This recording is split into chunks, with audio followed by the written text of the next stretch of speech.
probably know the story, but I'll tell the story anyway. Rabbi Akiva one day was walking in the woods. This is relevant to what you're walking in the woods, thinking about God, repeating the Torah that he learned. And suddenly he saw a man running through the forest with wood on his shoulders. And the man looked like as he had been, like he'd been burned in a fire or something. He was all like charred and burnt up, covered with soot and this. So he said to the man, "Stop, who are you?" And the man said, "I can't stop." And Rabbi Akiva said, I command you to stop. And he command you with the power of the Torah, command you this. And he said, okay. He said his name was Kaduri, and that he was a big sinner. And he had done terrible things in his lifetime. And he had stolen money from orphans and widows and oppressed the poor. And he was a tax collector. And he'd done just awful things. And his punishment is now he has to go into the woods and gather up wood and every day burn himself up. That's all. And then the next day he's brought back into life and he has to burn himself up. And that's what he has to do until. So he says, "Now let me go." And sure enough, he ran and he made a fire and he jumped in, he burned himself up with screams and everything like that. And so either that time or the time before, the next time, I'm sorry, Rabbi Akiva sees him again. I think he sees him again, or maybe it was that time, but in any case, he sees him again. And he says, "Listen, is there any way you can fix up?" He says, "I don't know." He says, "Well, do you have any children?" So he says, "I have one son. I've got a son." So the Rabbi Akiva said, "Okay, I'll take care of it." Where did you live?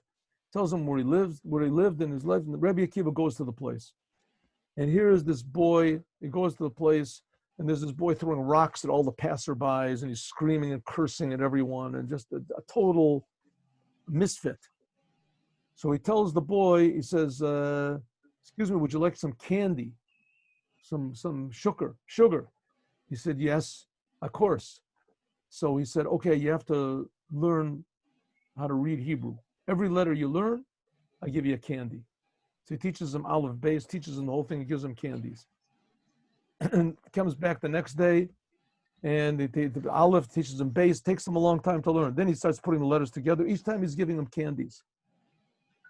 And finally he teaches the son, to this boy, to say Kaddish. Say Kaddish. And the boy says Kaddish for his father. Stands in the middle and says Kaddish for his father. The boy's a wild man. But he says Kaddish. He promises him a big candy. He says Kaddish for his father. The next day, the man appears to Rabbi Akiva and says, "You saved me. You saved me because my son said Kaddish for me, as that took me out of the lowest levels of wherever he was and brought me up to comfort." So the importance of saying Kaddish and the comfort that it gives to the soul of the departed is incomprehensible. We don't know, we can't imagine what it does. So that's what I suggest to you, as much as you can, whenever you can, get a minyan and say Kaddish. You can even say one Kaddish, say two Kaddishes, as much as possible. And that'll give comfort to the soul for sure. It might be a little bit difficult, but when you say, "Listen, especially you go into any shul, now they're opening up the shuls, by the way. They're opening up the shuls. You go to the shuls and you say, "Listen, I'm a mourner, show me what to say." And people will be patient for you. They'll be patient. If you don't know how to read, right, people will be patient. And even if you want to, we can set time aside, me and you, and we can do it on Zoom. And I'll teach you how to say the Kaddish. There's actually I've been saying Kaddish in shul already. Oh, good. Yeah, there's a Chabad app that teaches you how to say Good, Kaddish. wonderful. So you have no idea what a comfort is to the soul that she's left behind someone that believes in God.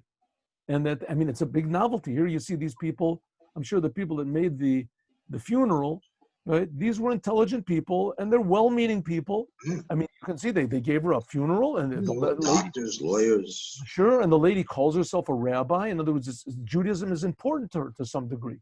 She doesn't have to call herself a rabbi. She could call herself, the presiding leader or, something like that. That they, the friend, comrade, who knows what they call themselves. It's already a novelty that a person believes in anything in our days. It's a novelty, right? We have no a way of appreciating what it means. A Jew just one time puts on tefillin in his life, one time does it. It's an earth, but we take it for granted. Put it on tefillin, big deal. I do it every day, right? And to say Kaddish for a person, it's a miracle. It really is. It's truly shakes the world. So you say Kaddish, and that'll give her comfort. I guarantee you. I don't know if it'll be so dramatic as in the story that it'll come to in a dream, and she'll say, "Listen, thank you for." But it could be. You can never tell. You can never tell. But for sure, it works. For sure that it works. There's no doubt about it. Rabbi, we can dedicate the shir. I mean, we have a shir today. We have every shir every morning. We can dedicate the Levi Nishma. We'll do. Good idea. What's your mother's name? Chana bat Rachel. Her father? David. Chana bat David. Wow, that's pretty good. Chana bat, very good idea. David. Okay, this class is dedicated to Chana bas David. She should have an elevation for her soul. She gave birth to a nice boy. I'm sure she's really happy. And I'm sure the other children also are nice people. I'm sure the way you talked about them. I'm sure that your brother said, I don't know. Just to be an honest person, to be a friendly person in this world. Three boys, each one 180 degrees opposite the other.